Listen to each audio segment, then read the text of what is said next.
Welcome back, everyone. In today's video, I'm going to cover game 58 of a First Book of Morphy. We are in endgame rule number 7. Bishops are better than knights in all but blocked pawn positions. We have the First American Chess Congress, New York, 1857. James Thompson versus Paul Morphy. We have the Gyoko piano.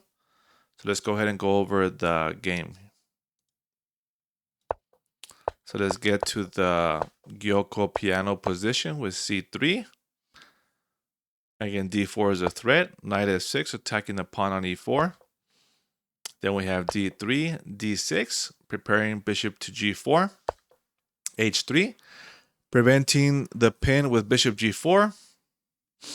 The author comments that the black bishop is still not hindered by this move, so white did better to develop a piece. So he's saying that white should have developed a piece.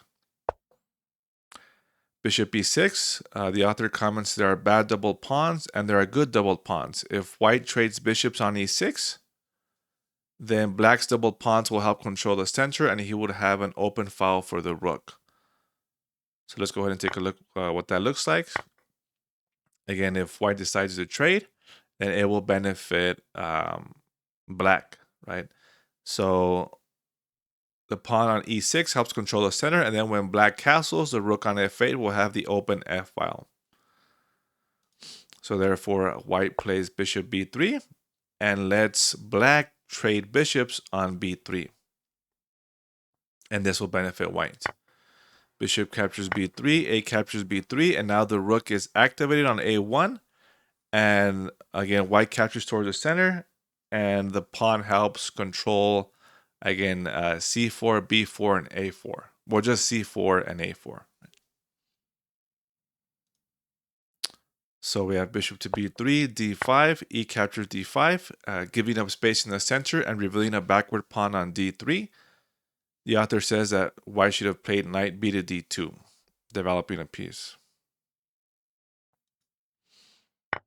So b captures d5. Black perhaps refrained from the natural knight captures d5 because of the fork trick. So let's see if knight captures d5.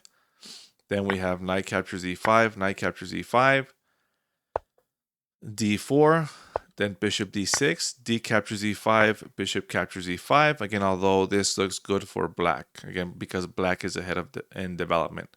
So black can look to castle and start an attack. So bishop captures d5, white castles, black castles, bishop g5.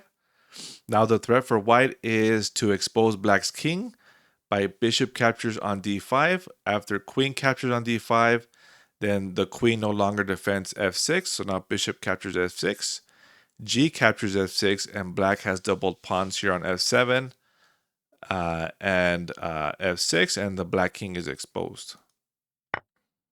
So therefore, bishop captures on b3, a captures b3, activating the rook. h6, bishop h4, g5, bishop g3, and e4. The better developed side opens lines for his pieces. Knight e5, knight captures e5, bishop captures e5, e captures d3, bishop captures f6, queen captures f6, queen captures d3, rook a to d8, developing with the threat. Queen c2, rook f to e8. Here, white managed to keep the material balance, but black's development lead is remarkable. Again, both of black's rooks are active. The queen is active, and the bishop on c5 is active. Meanwhile, white has an active queen and a rook, right? Just these two pieces. So b4, bishop b6, knight a3, threatening to go knight to c4 to attack the bishop. Queen f4.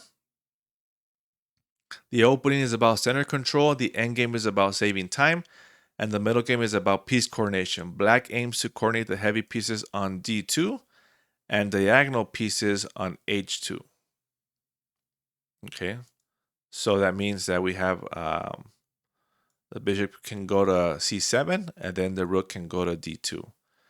So queen f4 is a good move. It stops c4. Knight c4, although white can play b3 and then knight c4. And then prepares bishop to rook to d2. Rook a to d1, c6. Again, black's idea could be bishop c7. Rook d3 by white. Bishop captures f2. Now if queen captures f2, queen captures f2, rook captures f2, rook captures d3, and black is winning. So therefore we have king h1. Rook captures d3, queen captures d3, rook e3 with a double threat. Again, if queen c2, then we have a rook sacrifice with rook captures h3. G captures h3, queen f3 check. King h2, queen g3, king h1, and queen captures h3 checkmate. So therefore, instead of queen c2, we have queen d8 check and king g7. Now here, if white goes queen d7, then we have queen g3, rook g1, and queen f2. And the back rank for white is weak. So therefore, white decided to trade queens with queen d4. And again, here the author comments about that, right? White is compelled to swap queens while a pawn down because his back rank proves too vulnerable after queen d7. So black plays queen captures d4, c captures d4, rook e2 with a double threat. Knight c4 defending b2, rook e1. Again, forcing a trade of rooks. After the trade, then bishop will capture on b4. Knight a5 with counter-attacking. Bishop captures b4, knight captures b7, king f6. The bishop is well placed. Black threatens king e7 to trap the knight. And here, again, the thumbnail from the video. Again, the knight is limited. The bishop is containing the knight pretty much. Now, again, if you realize this in the middle game, if you have a pair of bishops and your opponent has a pair of knights, then you might want to start opening up the position. So in the end game, your bishops have mobility, right? And if you're in the opposite situation, if you have knights and your opponent has bishops, then during the middle game, you want to lock the pawns so that the locked pawns block your opponent's bishops. Okay, knight d8, c5, knight c6, king e6.